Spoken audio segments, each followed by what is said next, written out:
वसुदेवसुतं देवं कंसचाणूरमर्दनं देवकी परमानन्दं कृष्णं वन्दे जगद्गुरुं श्रीकृष्णो वन्दे जगद्गुरुं श्रीकृष्णो वन्दे जगद्गुरुं मूकं करोति वाचालं पङ्गुं लङ्घयते गिरिं यत्कृपातमहं वन्दे परमानन्दं चालेल सुरुवात करूया.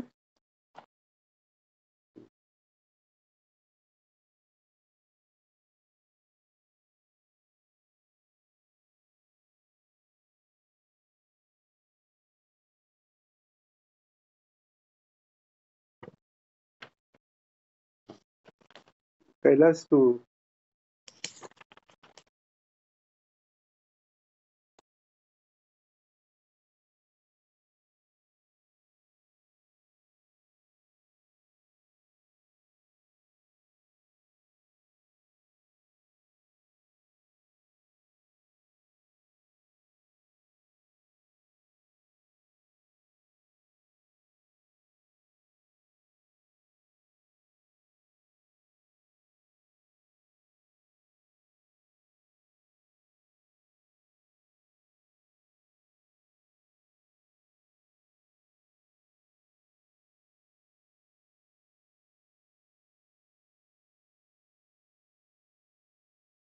थांब थांब आता याचा अर्थ बघू आपण डिटेलमध्ये.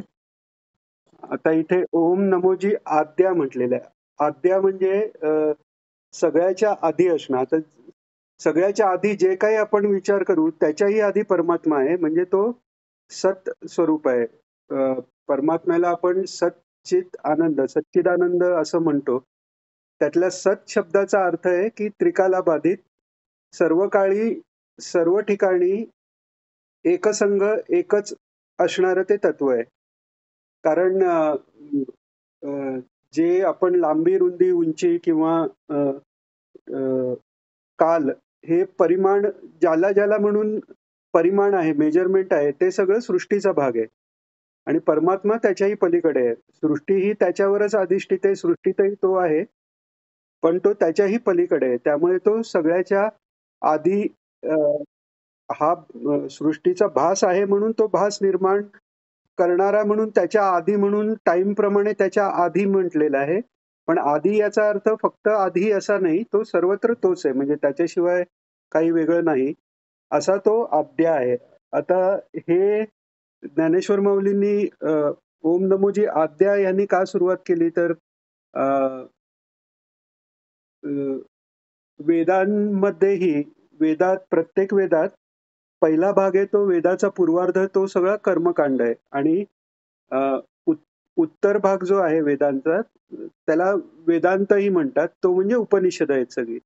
आणि तो सगळा ज्ञानाचा भाग आहे. म्हणजे तिथे अ, अ, जीव आणि परमात्मा कसा त्यांचं ऐक्य कसं आहे याचा सगळा विचार वेदाच्या उत्तरार्धात आहे. तो उत्तरार्धात का आहे? कारण पूर्वार्धात कर्ममार्ग सांगितलाय. त्या कर्ममार्गाने बुद्धी शुद्ध झाली का उत्तरार्ध समजायची तयारी होते आणि मग तो कळू शकतो. डायरेक्ट वेदांत वाचून कळत नाही, बुद्धिभेद भेद होऊ शकतो.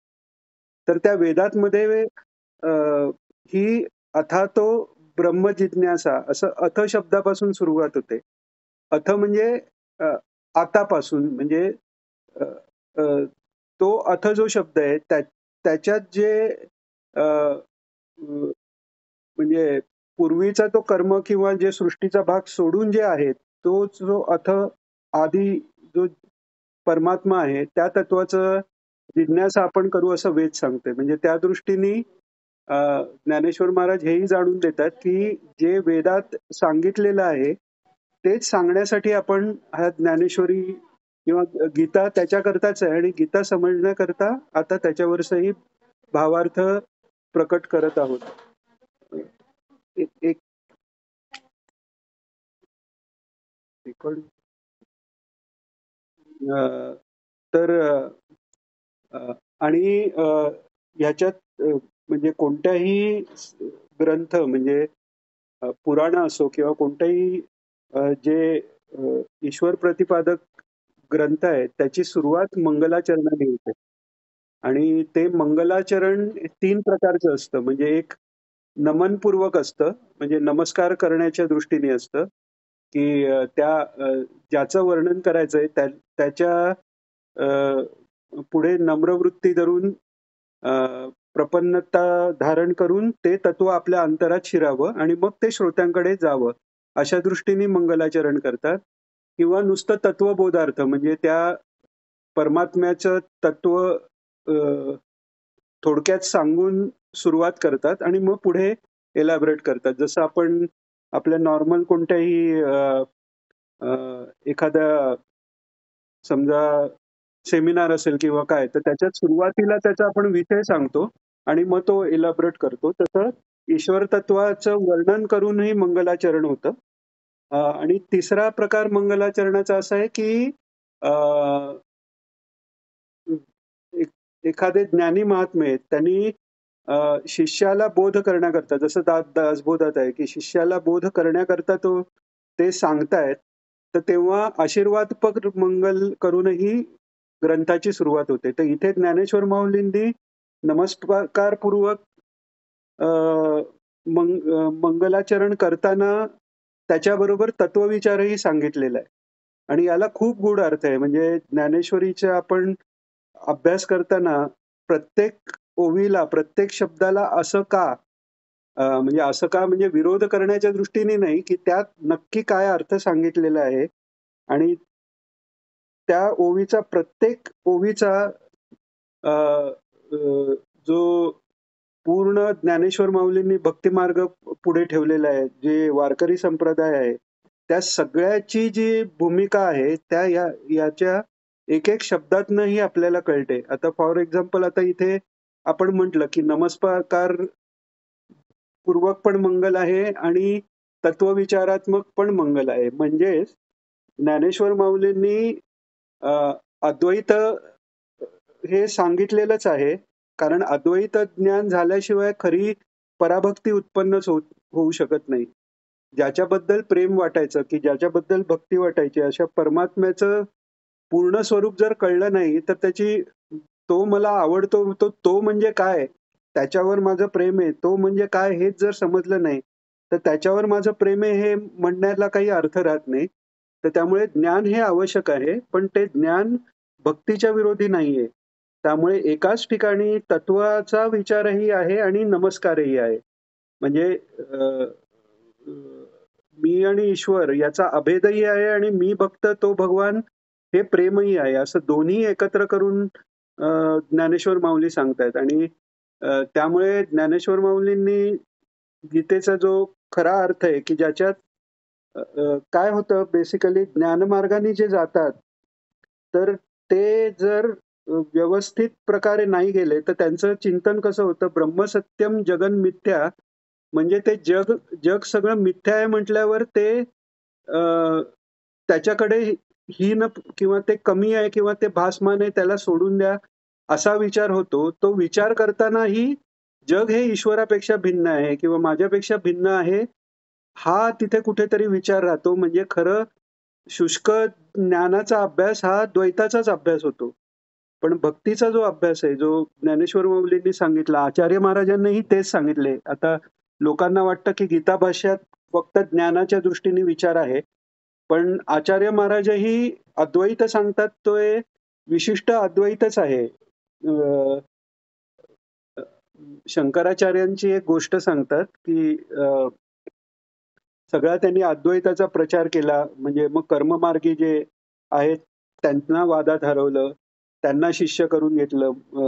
मंडन मिश्रम जे होते त्यांना. त्याच्यानंतर वेगवेगळे शैव, वैष्णव यांचं सगळ्यांचं त्यांच्याशी चर्चा करून त्यांना मुख्य वैदिक मार्गातच कसं आहे किंवा शैव जे म्हणतात महादेव सर्वात श्रेष्ठ बाकी सगळे कमी. वैष्णव म्हणतात महाविष्णू श्रेष्ठ बाकी सगळे कमी. तर ते महाविष्णू महादेव हे सगळं त्या तत्वाचं भक्तांच्या कल्याणाकरता आलेलं रूप आहे हे त्यांनी समजावून दिलं. तर ते अद्वैत सगळं झालं. ते एकदा ते देवीच्या देवळात गेलेले आणि मग देवळात गेल्यावर देवी त्यांना म्हणते, की तुम्ही कशाला दर्शनाला आलात? तुम्ही तर अद्वैती आहात आणि मी तर तुमच्या दृष्टीने विद्या माया आहे. तर मग मला कशाला नमस्कार? तर ते म्हणतात, "माझं अद्वैत सगळं या मंदिराच्या बाहेर म्हणे. तुझ्या तुझ्या चरणी तू आई आणि मी लेकरू आहे आणि हे जे काही मी अद्वैत सांगितलेलं आहे, ते पण तुझं दुग्धप्राशन मी केलं, त्याचा परिणाम आहे."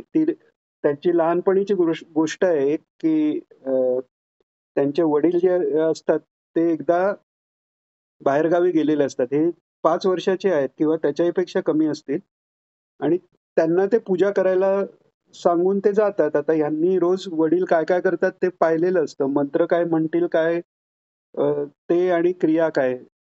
तर ते नैवेद्य दाखवतात देवीला दुधाच्या वाटीचा आणि वाट पाहतायत देवी काय नैवेद्य घेत नाही. तर हे रडायला लागतात, की काय रोज माझे वडील नैवेद्य देतात, तुम्ही आई तू घेतेस आणि आज का नाही घेत? माझ्याकडनं काय चुकलं? मी तुला आवडत नाही का? तर महालक्ष्मी प्रकट होते आणि ते दुधाची वाटी पिऊन टाकते. आता ती दुधाची वाटी प्यायल्यावर हे अजूनच रडायला लागतात. आता ते म्हणते, की "काय झालं?" तर म्हणाले, की रोज तू प्रसाद द्यायची. मला वाटायचं माझी आई किती अ, प्रेमळ आहे, की तिला दिलेल्या दुधातलंही थोडं ठेवून ती मलाही ते प्रसाद म्हणून देते आणि आज तू सगळंच प्यायलं, मला काही ठेवलं नाही." असं म्हटल्यावर देवी तिला लक्ष्मी त्यांना पदराखाली घेऊन स्तनपान करते. तर ते एक स्तोत्र पण आहे. म्हणजे त्यात आचार्य तव स्तन्यमन्ये असं काहीतरी हे आहे. मला नीट आठवत नाहीत शब्द त्याचे. पण त्याच्यात असं आहे, की हे जे सगळं ज्ञान आहे, ते तू स्तन्य जे पाजन केलं त्याचा परिपाक आहे. ते ज्ञानच तूच मला पाजलेलं आहेस असं ते म्हणतात. म्हणजे सांगायची गोष्ट कशी, की ज्ञानेश्वरी हा एकमात्र असा अ, ग्रंथ आहे, की त्याच्यात मल्टिपल विशेषण आहेत. वेगवेगळ्या प्रकाराने हा बाकी ग्रंथापेक्षा वेगळा आहे. पहिलं तर हे, की इथे अद्वैत न सोडता द्वैत सांगितलेलं आहे आणि ते द्वैत हे द्वैत पण नाही म्हणता येणार. तो दोनपणा येऊन न देता भक्ताचाच चिदविलास त्यांनी म्हटलंय. माया न म्हणता भक्ताचा चिदविलास, देवाचा चिदविलास म्हणजे देवच भक्तरूप होऊन स्वतःच्याच स्वरूपाचा आनंद घेण्यासाठी बहुरूप झालेला आहे. अशा दृष्टीने हा सगळा विश्वाभास आहे असं त्यांचं सांगणं आहे. हे एक. आणि दुसरं महत्वाचं ज्ञानेश्वरीचं जो भाग आहे, की आत्तापर्यंत ज्या गीतेवर ज्या टीका झाल्या, इव्हन आचार्यांची जी गीताभाष्य आहे, की ज्ञानेश्वर महाराजांनी म्हटलेलं आहे, की अ, भाष्यकारा ते वाट पुसितो. म्हणजे हे ज्ञानेश्वर म्हणजे हा जो मी भावार्थ सांगतोय, ज्ञानेश्वरी हे नंतर नाव पडलं. हे भावार्थ दीपिका हे खरं मूळ नाव आहे ज्ञानेश्वरीचं. तर हे जे काही मी तुम्हाला ज्ञानेश्वरीचा भावानुवाद सांगतोय, तो भाष्यकारांचा रेफरन्स घेऊ. भाष्यकारांना ते वाटपुसितो म्हणजे त्यांना रस्ता विचारत मी हे तुम्हाला सांगू शकतोय असं ते म्हणतायत. तर त्या दृष्टीने आचार्य महाराज म्हणा किंवा ज्ञानेश्वर माऊली म्हणा, ते सगुण निर्गुण अभेद मानणारे असे अ, अ, ज्ञानी पुरुष आहेत. अवतारीच आहेत. शंकराचार्य हे शंकर आहेत स्वतः आणि ज्ञानेश्वर माऊली भगवान विष्णू आहेत. तर त्यामुळे त्या दृष्टीने हा ग्रंथ खूप महत्वाचा ठरतो आणि अजून एक आत्ताच्या विषयाला लागून नाही, पण ज्ञानेश्वरीचं महत्व आपण अ, म्हणतोय त्या दृष्टीने आणि सुरुवातच करतोय म्हणून तेही सांगायला हरकत नाही, की इतक्या टीका ज्ञानेश्वरीवर अवेलेबल आहेत. गीताभाष्य आहे किंवा श्रीधरी टीका पण खूप म्हणजे रेफरन्स म्हणून खूप महत्वाची मानली जाते. पण या सगळ्यात ज्ञानेश्वरीचा विशेष असा आहे, की ज्ञानेश्वरीत श्लोकांचा फक्त अर्थ दिलाय असं नाही. तो श्लोक म्हणायच्या आधी भगवंताच्या मनातले विचार काय आहेत? अर्जुन प्रश्न विचारतो तेव्हा त्याच्या मनातले विचार काय आहेत? याच्या सकट माऊलींनी एक्सप्लेन केलेलं आहे. आणि हे आता एखाद्याच्या मनातले विचार काय आहेत मानवाच्या, ते संत महात्मे जाणू शकतात. पण भगवंताच्या मनातले विचार काय आहे हे फक्त भगवंत जाणू शकतो. त्या दृष्टीने ज्ञानेश्वर माऊली स्वतः विष्णू अवतार असल्यामुळे ते त्यांच्या मनात तेव्हा काय विचार होते हेही सांगून आपल्याला अ, अ, जास्त तो रस आपल्याला आणून देतात. म्हणून याला भाव अर्थ दीपिका म्हणजे नुसता अर्थ नाहीये. तो ते श्लोक सांगताना किंवा ते प्रश्न विचारताना अर्जुनाची काय भूमिका आहे, धृतराष्ट्राची काय भूमिका आहे, संजय काय भूमिकेने सांगतोय. तर तो अर्थ आणि त्याच्या मागे असलेला त्यांचा भाव हे दोन्ही ज्ञानेश्वर माऊली आपल्याला सांगतायत.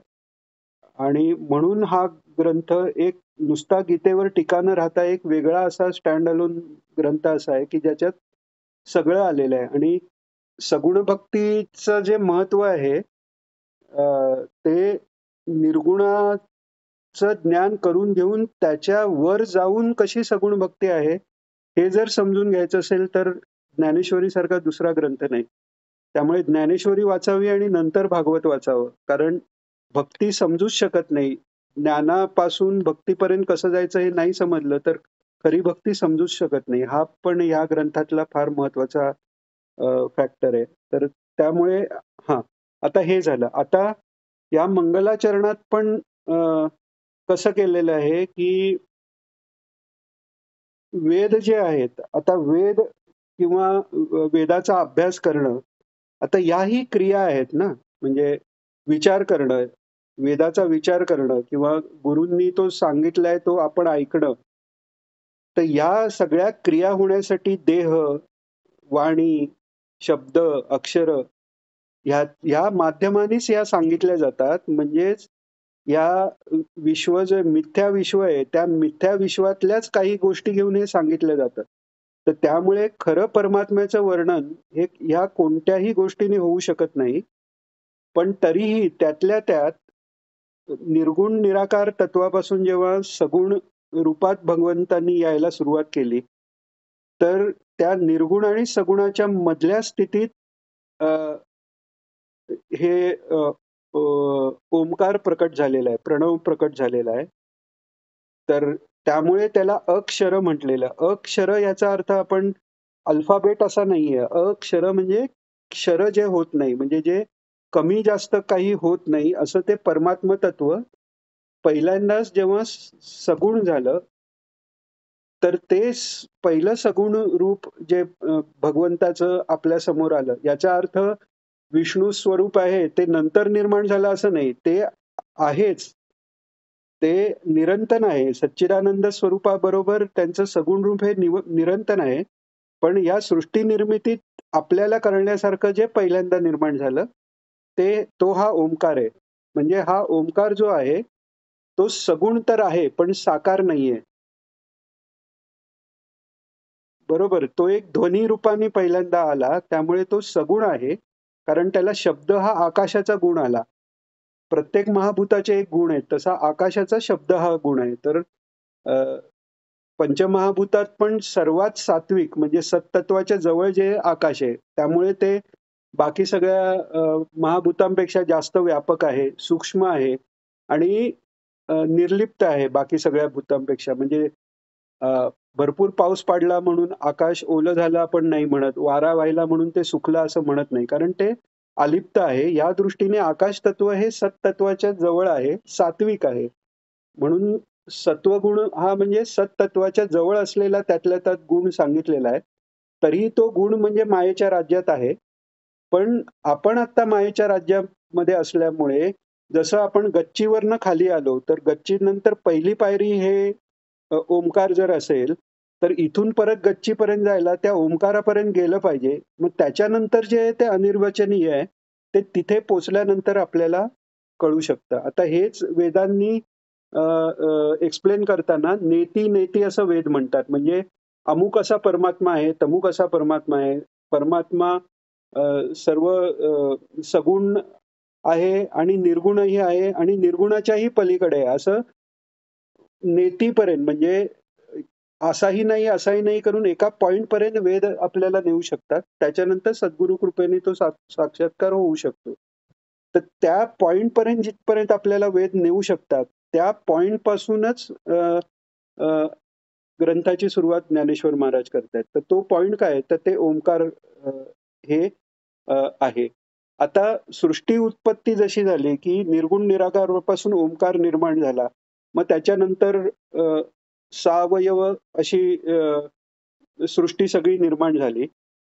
तसंच भक्तांसाठी ईश्वरही त्या सृष्टीच्या प्रत्येक स्टेजमध्ये ईश्वराचं एक-एक रूप अवेलेबल आहे. कारण ईश्वर त्या सगळ्या सृष्टीला व्यापून सृष्टीच्या आत-बाहेर सर्वत्र असल्यामुळे तो जसा-जसा सगुण होत गेला, सृष्टीमध्ये गुणाचा विकास होत गेला, तसा ईश्वरानेही दया म्हणून, भक्तवात्सल्य म्हणून आपलं आपलं सगुणत्व प्रकट केलेलं आहे. आपल्याला ज्या काही भावना आहेत म्हणजे अ, आपण म्हणतो प्रेम, भक्ती, आनंद हे सगळे ईश्वरापासूनच तयार झालेले आहेत. त्यामुळे ईश्वर अलिप्त असूनही सगळ्या ज्या भावना आहेत त्याच्या प्युअर भावना ह्या सगळ्या ईश्वरापासूनच आलेल्या आहेत. तर ते कळण्यासाठी निर्गुण ईश्वरापासून ओंकार हे सगुण पण निराकार अ, आणि मग त्याच्यानंतर मग त्याचंच मग अजून सगुण साकार रूप हे गणपती आणि त्याचं आत्ता अवेलेबल रूप आपल्या समोर प्रत्यक्ष दिसणारे हे सद्गुरू अशा पद्धतीने त्यांनी स्तुती केलेली आहे. आणि जसं 15व्या अध्यायात जगाचं वर्णन येतंय, तसं इथे ईश्वर स्वरूपाचं वर्णन देताना त्या ईश्वरापर्यंत पोहोचण्यासाठी ज्या ज्या गोष्टी आहेत, त्या त्या ईश्वराचे अलंकार अशा दृष्टीने ह्याच्यात वर्णन आलेलं आहे. ते येईल, पुढे येईल. तर इथून आपण सुरुवात करू. म्हणजे ओम नमोजी आद्या सर्वाच्या आधी असलेला, पण सर्वाच्या आधी असलेला जे आत्मतत्व म्हणजे काय आहे हे कळण्यासाठी म्हणजे आता आपण कोऑर्डिनेट कसे देतो, की x coordinate, Y coordinate, Z coordinate दिल्यानंतर तो पर्टिक्युलर पॉइंट डिफाईन होतो. तसं सर्वांच्या आधी असलेलं, तर कोणाला हेही वाटेल, की माया ही अ, अनादी आहे. कारण तो भासच असल्यामुळे माया ही अनादी आहे. पण इथे ओम नमो जी आद्या म्हणून माया सांगितलेली नाहीये. ते परब्रह्म सांगितलेलं आहे. हे कळण्यासाठी वेद प्रतिपाद्य म्हणून दुसरं वचन आलंय, की वेदाला जे प्रतिपाद्य आहे, ते आद्य स्वरूप हे परमात्मा आहे. आता याच्यात अशी शंका येईल, की मग माया माया म्हणजे कारण सत्पुरुषांच्या सांगण्यात रिपिटेशन नसतं. प्रत्येक शब्दाला काहीतरी अर्थ आहे. मग ओम नमो जी आद्या सांगितल्यावर वेद प्रतिपाद्या हे कशाला सांगायला पाहिजे? तर ते एवढ्याकरता सांगायला पाहिजे, कारण माया ही पण अ, सुरुवातीपासून आहे. आता माया सुरुवातीपासून आहे हे कसं समजायचं? तो तर भास आहे. तर हे अशा उदाहरणाने समजता येतं, की समजा एखाद्याला स्वप्न पडलं, की आपण राजा आहोत. तर त्या स्वप्नात तो त्याच्या आधीच्या पिढ्यांचं पण इमॅजिन करतो. आता ते स्वप्न त्या क्षणी जरी सुरू झालं, तरी त्या क्षणी त्या स्वप्नालाही इतिहास आहे. तसं जन्म झाल्यावर त्या माणसाला माया सुरू झाली, पण त्याच्यासाठी ती अनादी ठरते. लक्षात येतंय ना? तर असा हा भास जरी असला, तरी जोपर्यंत तो भास आहे तोपर्यंत अनादी आहे. तो भास गेला, की मग काहीच नाही. मग जसं रामदास स्वामींना एकाने विचारलं, की अ, हे जग काय आहे? जगाची उत्पत्ती कशी झाली? मग झालंच कशाला? वगैरे असे तो चिकित्सा करत होता. तर त्याच्यावर रामदास स्वामी म्हणाले, "अगा जे झालेची नाही त्याची वार्ता पुससी काही." म्हणजे जे झालंच नाही त्याच्याबद्दल काय विचारतोय? पण हे कधी आहे? अ, अरे अर्धा तास झाला ऑलरेडी. आज थोडा जास्त वेळ घ्यायचा का? उद्यापासून 40 मिनिटं करू.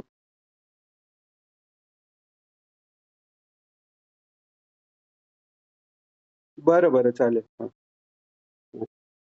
तर त्यामुळे अ, जोपर्यंत ती स्थिती नाहीये, संतांची जी स्थिती आहे त्यांच्यासाठी जग हे झालेलंच नाही. जसं अ, चांगदेवांनी जेव्हा अ, कोरं पत्र पाठवलं, तर महात्मे असे आहेत, की त्या कोऱ्या पत्रातनंही काय लिहिलंय हे त्यांना समजू शकतं. तर त्याच्यावर ज्ञानेश्वर यांनी कोरपत्र का पाठवलं? तर आता आपण पिक्चरमध्ये किंवा काही चरित्रामध्ये असं पाहतो की अ, अ, चांगदेवांना अहंकार होता आणि मग ते आपली ऐश्वर्य त्यांना दाखवायला किंवा पिक्चरमध्ये वगैरे असं दाखवतात की लोकं त्यांना तक्रार करतात ज्ञानेश्वरांच्या बाबतीत की मुंज नाही झाली, काहीच नाही झालं आणि हे वेदातल्या गोष्टी सांगतो. पण ॲक्चुअली तसं नाहीये. ज्ञानेश्वर महाराजांबद्दल जेव्हा लोकं चांगदेवांना सांगायला लागतात, तर चांगदेव हे स्वतः मोठे अधिकारी आहेत. बऱ्याच वेळा काय होतं, की आपण विचार करताना, गीतेचाही विचार करताना अर्जुन गोंधळलेल्या अवस्थेत होता. मग त्याचा गोंधळ झालेला. अर्जुन म्हणजे साधा-सुधा कोणी नाहीये. तो नर-नारायणामधला भगवंताचा जुळा भाऊ आहे. तो केवळ सर्व जगावर कृपा करण्यासाठी त्याला थोडा काळ मोहात लीलेकरता जसं यशोदेला मोहात ठेवलं, तसं लीलेकरता भगवंतांनी मोहात ठेवलेलं आहे. तर तसं हे चांगदेव महाराज हे साधेसुधे नाहीयेत. ते 14,000 वर्ष सॉरी 1400 वर्ष जगले याचा याचाच अर्थ असा आहे, की त्यांची योगिक शक्ती आणि त्यांची अ, अ, अ, इंद्रियावरचा जो कंट्रोल आहे तो एवढा मोठा आहे आणि तेच सर्वात मोठं साधन आहे ईश्वर प्राप्तीकरता. तर अ, चांगदेवांना हे लक्षात आलं, की हा कोणीतरी ज्ञानी महात्मा आहे आणि त्यांना हेही माहिती आहे, की आपल्याला ज्ञान झालेलं नाहीये. आणि इतक्या 1400 वर्षात ते 100-100 वर्षांनी त्यांनी त्यांची अ, समाधी उतरायची. त्याच 14 वेळा त्यांना अशा महात्म्या कोणाबद्दल कळलं नव्हतं. ते आत्ता त्यांना कळलेलं आहे. त्यामुळे ते त्यांच्याकडनं ज्ञान प्राप्त करायला उत्सुक आहेत. आणि म्हणून ते त्यांना पत्र लिहीत आहेत, की भेटायला जायचंय. तर असंच कसं जाणार? श्रेष्ठ व्यक्ती आहे, तर आधी आपण येण्याची सूचना द्यायची. त्याच्याकरता ते पत्र लिहीत आहेत. पण लिहिता येत नाहीये. कारण नमस्कार करू का आशीर्वाद करू? कारण नमस्कार करायचा, तर हे 16 वर्षाचे एवढेसे आहेत. आपण 1400 वर्षाचे. आशीर्वाद लिहायचा तर त्यांच्याकडनं मार्गदर्शन मिळवायचं म्हणून ते कोरं पत्र पाठवतात. आता हा सगळा भूमिकांनी कोरं पत्र आल्यावर पहिल्यांदा ज्ञानेश्वर माऊली काय लिहिते? स्वस्ती श्री वटेषु म्हणजे वटेश्वर चांगदेवांचं कल्याण असो. हे महाराजांनी सांगितलेलंच सांगतोय. त्यांचेच शब्द आहेत असे, की लहानांनी मोठ्यांचं कल्याण करावं, कल्याण चिंतावं हे अलाउड आहे. हा काही आशीर्वाद नाहीये. कोणीही कोणाचं कल्याण चिंतावं. म्हणून ते म्हणतात, स्वस्ती श्री वटेषु. आता वटेषु म्हणजे हे वटेश्वर चांगदेवांचं शरीर अशा दृष्टीने ते म्हणत नाहीये. तर वटेषु हे खरं नाव कोणाचं आहे? तर वटेश्वर म्हणजे भगवान शंकर आहेत. ते ते पुढच्याच ह्याच्यात ज्ञानेश्वर माऊली एक्सप्लेन करतात, की वटेषु म्हणजे कोण? जो लपोनी जगदा भासू म्हणजे तो वटेश्वर भगवान शंकर जर लपले तर हा जगदाचा भास उत्पन्न होतो आणि दावी जो लपोनी जगदा भासू दावी आणि मग ग्रासू प्रकटाला कधी म्हणजे तो लपून बसतो आणि जगाचा भास दाखवतो आणि प्रकटतो तेव्हा त्या जगाचा ग्रास करतो असे लय करणारे भगवान शंकर आहेत. संहार करणारे म्हणजे संहर हे अ, धातू अशा करता आहे, की सं हा शब्द सम्यक अशा दृष्टीने अ, अ, वापरला जातो. तर त्रिगुण जे निर्माण झाले आहेत, माया ते निर्माण झाले ते ह्या त्रिगुणाच्या इम्बॅलन्सनी म्हणजे समता गेल्यामुळे त्रिगुण तयार झालेत. त्याची परत समानता आणून लय करणारे म्हणजे मुक्तिदाता हे भगवान शंकर आहेत. त्यामुळे ते प्रकट झाले, की जगाचा लय झाला, सर्वांचीच मुक्ती झाली. असे तुम्ही आहात, असं त्यांचं वर्णन करतायत. म्हणजे थोडक्यात पहिल्याच ओवीत त्यांना तत्वमसी, तूच तो आहेस हा जो वेदांचा महावाक्यांचा उपदेश आहे, तो ते चांगदेवांना करतायत आणि मग पुढे चांगदेव पासष्टी सुरू होते. तर म्हणजे यात सांगायची गोष्ट अशी, की अ, अ, एखाद्या रूपक जे ज्ञानेश्वर महाराज देतात किंवा एखादं अ, विशेषण देतात, ते फक्त भाषेचा फुलोरा असा नाहीये, प्रत्येक शब्दात काहीतरी अर्थ आहे. तर त्या दृष्टीने ओम नमो जी आद्य आहे, ते आद्य तत्व सांगितल्यावर ते वेद प्रतिपाद्य जे आत्मतत्व आहे, त्याच्याबद्दलच मी सांगतोय, हे ते सांगतायत. आणि मग सांगतात, की जय जय स्वसंवेद्या. म्हणजे जरी वेदांनी ते प्रतिपादन केलं असलं, तरी वेद त्याला आपल्याला जाणून देण्यासाठी समर्थ नाहीयेत. तर मग कोण समर्थ आहे? तर ते आत्मतत्वच आत्मतत्वाला जाणून घेण्यासाठी समर्थ आहे. म्हणजेच काय आहे, की ज्यांनी ते आत्मतत्व ऑलरेडी जाणून घेतलेलं आहे, ते ते आत्मतत्वरूप झालेले आहेत. असे सद्गुरू जे आहेत, ते सद्गुरू शिष्यालाही ते आत्मतत्व जाणून देतात आणि मग तेव्हा गुरु, शिष्य, भगवान अशी त्रिपुटी राहत नाही. म्हणजेच काय होतं, ते आत्मतत्वच आत्मतत्वाला जाणून घेतं. ते तुकाराम महाराजांचं ते एक अभंग आहे, त्याचं गाणं नाही का हे आहे, की अ, पांडुरंग कांती दिव्य तेज झळकती. तर त्यात पुढे आलेलं आहे, की पाया पडू गेले जाता पाऊलची दिसे. की उभाची स्वयंभू असे किंवा मिठी मारायला गेलो तर दोन कोणी नाही. तर ती जी अवस्था आहे, ही अवस्था म्हणजे या म्हणजे ते पद इतकं का आवडतं? कारण भक्ती असतानाही अद्वैत कसं आहे सांगणारं आणि आपल्याला समजून येणारं असं हे हे एक पद आहे. तर ती भूमिका यात आहे, की जेव्हा आत्मज्ञान होतं, ते आत्मज्ञान आत्मज्ञानालाच होतं किंवा कारण तो ज्ञान म्हणजे ज्ञानाचा अनुभव म्हणजेच सच्चिदानंद आहे. तिथे वेगळं काही नाही. आणि जोपर्यंत म्हणजे ज्ञान जेव्हा होतं, तेव्हा मायेचा भाग काहीच राहत नाही. तेव्हा मी राहत नाही, अहंकार राहत नाही. बुद्धिमन हे अहंकारानंतर निर्माण झालेलं ते काहीच नाही. त्यामुळे ते आत्मज्ञान जो आहे किंवा तो परमेश्वर आहे, तो संवेद्य आहे. म्हणूनच शिवभूत्वाम शिवम यजेत म्हणतात, की शिवरूप झाल्याशिवाय शिवाचे खरे यजन होत नाही किंवा जाणीव होत नाही. त्या दृष्टीने ते स्वसंवेद्य आहे. त्यामुळे ज्याला ज्याला ते समजलंय तो परमात्म स्वरूप आहे हेही यात जाणवून देतात ते. हा. आता मग तिथपर्यंत आला.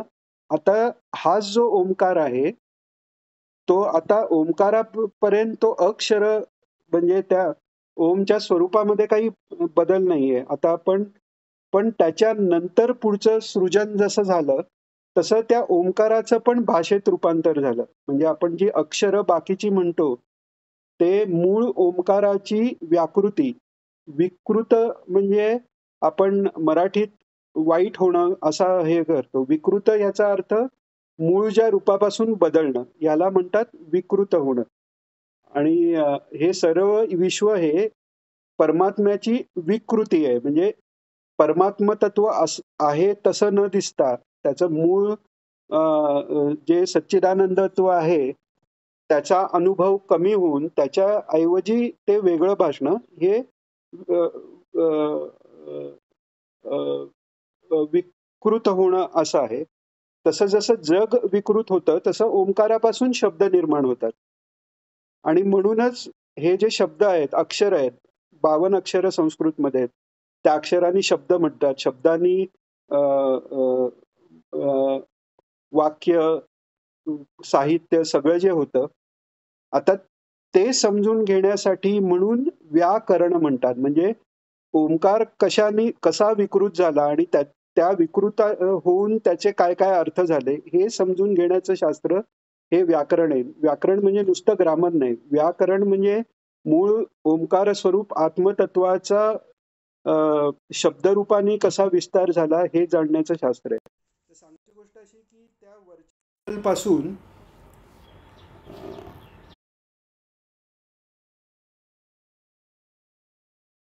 हा, तर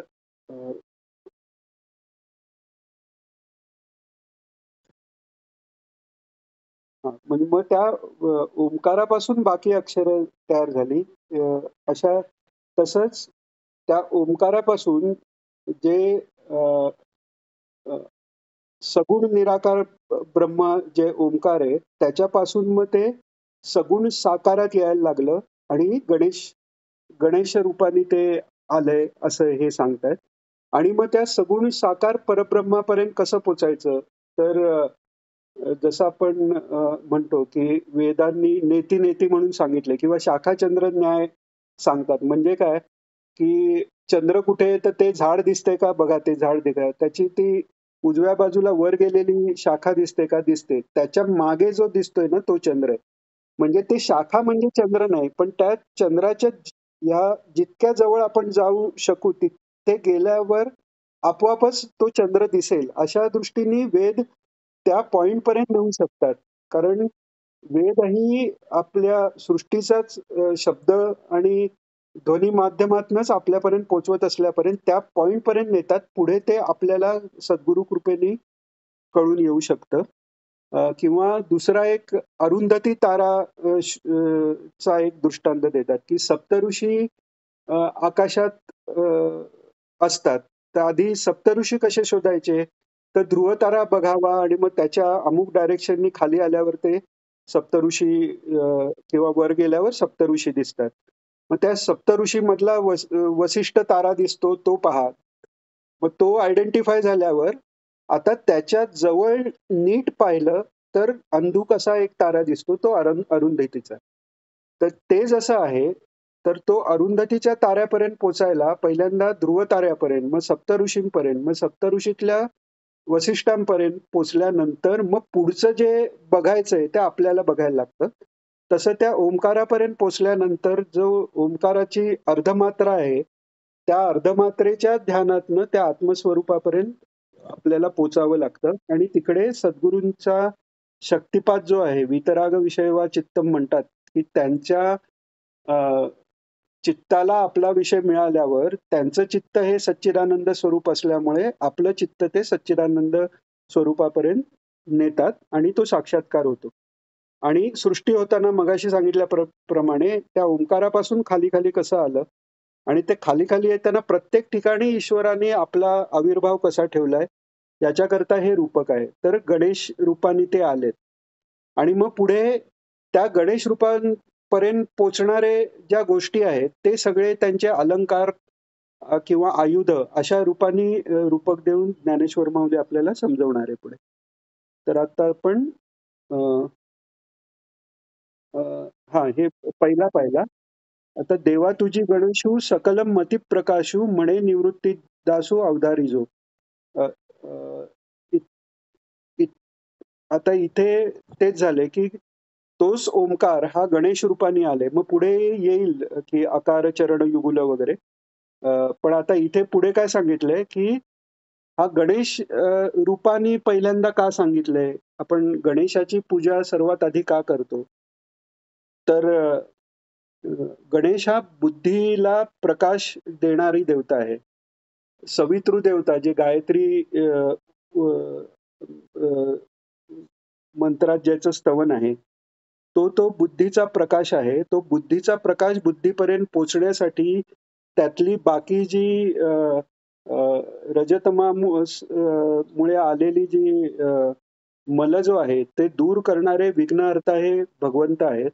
त्यामुळे सवितृ हे तत्व प्रकाशक जरी असलं, तरी गणेशांच्या प्रसादाशिवाय तो प्रकाश प्रत्यक्ष मतीपर्यंत पोहोचू शकत नाही. म्हणून खरे मतिप्रकाशक असं जे ईश्वराचं रूप आहे, ते हे गणेशांचं अ, अ, रूप आहे. पुढे कधी वेळ मिळाला तर म्हणजे दत्त महाराजांनी पंचायतन यागात ह्या सगळ्या ईश्वर रूपाची अ, कार्य किंवा स्वरूप सांगितलेलं आहे. आपल्याला वरकरणही माहिती असतात, की सवितृ देवता आहे, गणेश आहेत, अ, देवी आहे, शंकर आहेत आणि भगवान आहेत विष्णू. तर हे एकाच ईश्वर तत्वाची कार्याप्रमाणे झालेली वेगवेगळी रूपं आहेत. तर थोडक्यात सांगायचं म्हणजे सवितृ रूपाने तो अ, बुद्धी प्रकाश जो ज्ञानाचा जो प्रकाश आहे, ते ज्ञान सवितृ रूपाने आहे. ते ज्ञान बुद्धीला अवगत व्हावं म्हणून बुद्धीतले दोष दूर करून ते ज्ञान बुद्धीत पोहोचवणारे हे अ, अ, गणेश आहेत. म्हणून पूजेच्या आधी संध्या होते, गायत्री जप होतो आणि मग पूजेला सुरुवात गणेश वंदनेने होते. कारण पहिल्यांदा तो प्रकाशाला आवाहन केलं. मग तो प्रकाश बुद्धीत होण्यासाठी, बुद्धीतलं निर्माल्य, विघ्न दूर करण्यासाठी गणेशाचं पूजन आहे. आणि मग पुढे देवतांचं पूजन आहे. मग त्याच्यानंतर काय आहे, प्रकाश झाला. आता ती अ, पुढे शक्ती रूपाने भगवंत आहेत. ती शक्ती म्हणजे काय आहे, तर विद्या माया आहे. म्हणजे अ, सृष्टी उत्पत्ती होऊन हे सगळं जग निर्माण झालं. त्या मायेत अडकवणारी माया आहे, तशीच ती तिथपासून ईश्वर तत्वापर्यंत नेणारी विद्या माया आहे. आणि हे भगवतीचं स्वरूप आहे. ती विद्या माया ही दिसणारी आहे. ती माया म्हणजे माया म्हणण्यापेक्षा ती आल्हादनी ईश्वराची शक्ती आहे. श्रीकृष्णाची राधा आहे आणि शंकरांची पार्वती आहे, की ती पुन्हा मूलाधारापासून सहस्रारापर्यंत, सहस्रारी श्रीकृष्ण भगवान आहेत तिथपर्यंत ती राधा चाललेली आहे. अशा दृष्टीने ती बुद्धी प्रकाश जो झाला, तर त्या बुद्धीनी योग्य ती साधन करून ईश्वरापर्यंत पोहोचवणारी अशी ती आदिशक्ती आहे, आल्हादिनी शक्ती. आणि तिथे जवळ पोचल्यानंतर म्हणजे अरुंधती ताऱ्यापर्यंत पोचल्यानंतर, शाखा पर्यंत पोचल्यानंतर त्याच्या पुढे साक्षात्कार होणं हे कार्य जे आहे ते ईश्वराचं म्हणजे भगवान शंकरांचं आहे. त्यामुळे मुक्तिदाता हे भगवान शंकर आहेत. आणि मुक्ती ही स्वतःपुरती झाल्यानंतर ट्रान्सेंडन्स जे इंग्लिशमध्ये म्हणतात, किंवा जी पराभक्ती आहे, किंवा जी संत जे आता उरलो उपकारापुरता म्हणतात, किंवा सर्वेपी सुखना संतू भगवंत म्हणतात गीतेमध्ये, आणि ज्ञानेश्वर माऊली पसायदानामध्ये म्हणतात, की दुरितांचे तिमिर जावो विश्वस्वधर्म सूर्य पाहो जो जे वांछिल तो ते राहो. ही जी भावना आहे की तिथे अहम अहम ब्रह्मास्मी पर्यंत भगवान शंकरांनी पोचवलं, आत्मज्ञान झालं. पण त्याच्याही पुढची अवस्था जी वासुदेवच सर्वम आहे, की तिथे अहम मावळला. म्हणजे तो भक्त जो आहे तो अशा अवस्थेला पोचला, की तो म्हणतो हे विश्वची माझे घर, ऐशी जयाची मती स्थिर, किंबहुना चराचर आपणीची झाला. ही अवस्था आहे. हा, काय ताई? हा, तर ही जी अवस्था आहे, की हे विश्वची माझे घर, ऐशी जयाची मती स्थिर, किंबहुना चराचर आपणीची झाला. म्हणजे त्याचं मी पण हे संपलंय आणि फक्त वासुदेवच सर्व, म्हणजे सर्वच वासुदेव आहे. त्यात मी तूपणा काही राहिलाच नाही. ही जी अवस्था आहे ही स्वतः वासुदेवच हे अवस्था देऊ शकतात, किंवा तिथे फक्त वासुदेवच राहतात. अशा दृष्टीने भगवान विष्णू हे पंचरानामधले शेवटचं ईश्वर स्वरूप आहे. तर हे सांगायचं कारण असं, की गजाननाचं जे रूप आहे, तर त्या रूपालाही काही अर्थ आहे. त्यांच्या आयुधांनाही अर्थ आहे. आपण भगवान विष्णूंचंही रूप घेतलं तर त्या गीतेचा क्लास ज्यांनी अटेंड केलाय त्यांना आठवत असेल, आपण उदाहरण हे घेतलेलं, की भगवंतांची जी आयुध आहेत ती ही भगवंतांच्या सगुण रूपाचा भाग आहेत. भगवंताचं सुदर्शन चक्र आहे, हे ज्ञानाचं प्रतीक आहे. आणि त्या सुदर्शन चक्राचाच अवतार शत्रुघ्न आहेत. शत्रुघ्न म्हणजे जे कामक्रोधाधिक शत्रू आपले षड्रिपू आहेत, त्यांचा नाश करणारे असे ते शत्रुघ्न आहेत. तर असे त्या आयुध ही काही ना काही दर्शवणारी असतात. त्याप्रमाणे आता गणेश रूपाने जेव्हा भगवंत येतात, तेव्हा त्यांची आयुध म्हणजे काय, अलंकार म्हणजे काय, हे आता पुढे आलेलं आहे. तर 12 वाजेपर्यंत आपण करू मला वाटतंय. 10 मिनिटं आहेत. तर हां, आता मग हा सकळमर्ती प्रकाश करणारा जो गणेश आहे, हे कोण सांगतोय, की म्हणे निवृत्ती दासू अवधारी जो. म्हणजे हे सांगणारा पण मी म्हणून म्हणत नाहीये. म्हणजे तिकडेही मी हे तुम्हाला सांगतोय असं नाही, तर निवृत्तीचा दास अशा त्रयस्थ कोणीतरी तुम्हाला सांगतोय, अशा यांनी ते स्वतः आत्मस्वरूपात स्थित आहेत भगवान ज्ञानेश्वर रूपानी. आणि ते हा देह निवृत्ती रायांचा शिष्य दास असा हा देह, हे मनही त्यांचं शिष्य आहे, मनही त्यांचं दास आहे. अशा दृष्टीने तो दास तुम्हाला सांगतोय ते तुम्ही ऐका. अशा पद्धतीने एकाच वेळी भक्ती, ज्ञान आणि अलिप्तपणा आणि गुरुप्रेम आणि बद्दल असलेली दासवृत्ती ही एकाच ठिकाणी कशी राहू शकते हे दाखवणारे हा श्लोक आहे. पुढचा घ्यायचा एक श्लोक.